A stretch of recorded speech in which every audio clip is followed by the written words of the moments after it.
Today, we are celebrating 75 years. We aren't just celebrating an event that occurred 75 years ago, nor are we just celebrating today as the 75th year from that event. We are celebrating 75 years. All the years between then and now, with all of their joys and their sorrows, with all of the crucifixions and the resurrections.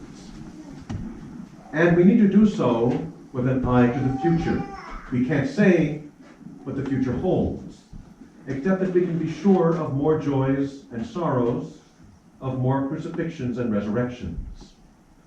I see our communities in a similar situation to the church during the years of Roman persecution. We often imagine the persecutions of those 200 plus years as non-stop, but they weren't.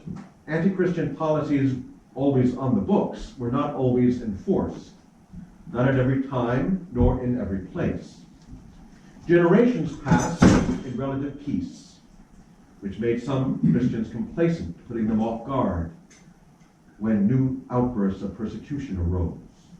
But not all were caught off guard.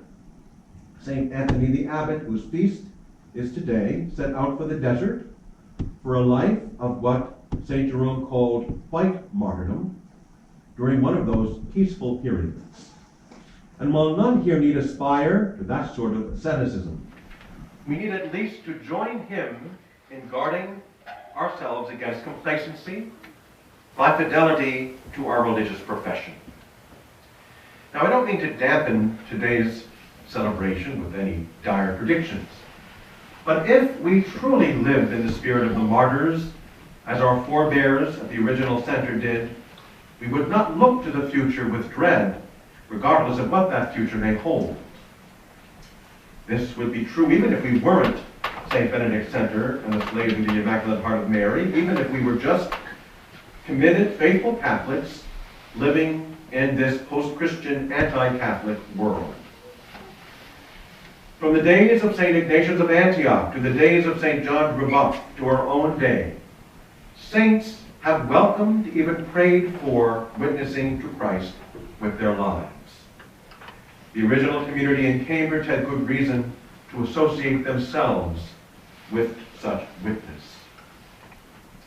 Obviously, I'm not just speaking of a community that assembled in 1949 simply to live as slaves of the Immaculate Heart.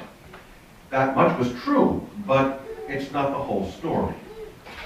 There was the context in which those young men and women formed themselves into that community.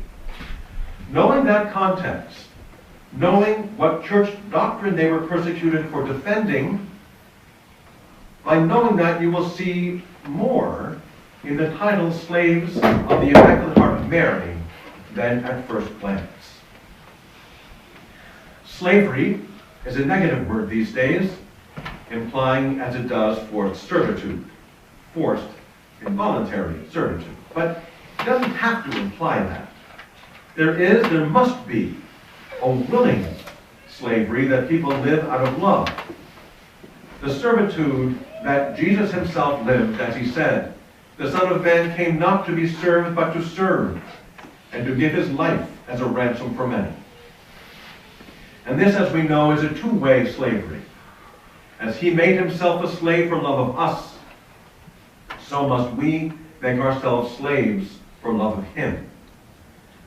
This is true not only for us who go by the title of slaves, but for all true followers of Christ who choose to give themselves over totally to him. And that means giving themselves over totally to him who is truth, devoting themselves to a complete, uncompromising adherence to the truth. And the core of the truth that he is, that he revealed to us, is contained in the figure of her whom we claim as our mistress, to whom at his bidding we commit ourselves as slaves. Mary, as Mother of God, is the focal point of the Incarnation, the site where the Incarnate dwells, she who encompassed the divine enfleshment. And the incarnation is at the core of our belief as Catholics, of we who are Catholics. For we are the Church, and the Church is the continuation of the incarnation in history, the one and only continuation. And there is no salvation outside of the incarnational, outside of the flesh and blood presence of Christ. By binding ourselves to her, whose sole purpose is to contain him, we bind ourselves to the incarnational as members of that church, a church that calls all to itself.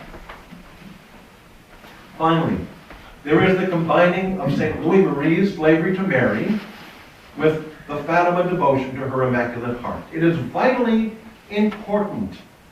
It's a vitally important aspect of who we are, this Immaculate Heart, slavery to her Immaculate Heart, since it focuses all that we have said on the heart of Mary, the locus of her love. All that we believe, all that we are, needs to be found in the loving heart of Mary. If our belief, if our reason for being isn't driven by the same love that she had, both for her son and for the sinner, then we are not truly living as her slaves. And so it was most providential that the founding of the slaves of the Immaculate Heart of Mary occurred on the feast of Our Lady of Pontmain, who, without the least compromise to the truth, hopes for the salvation of all of mankind. Let us do the same. Let us have that same hope as we receive her Son, and so make him present to the world.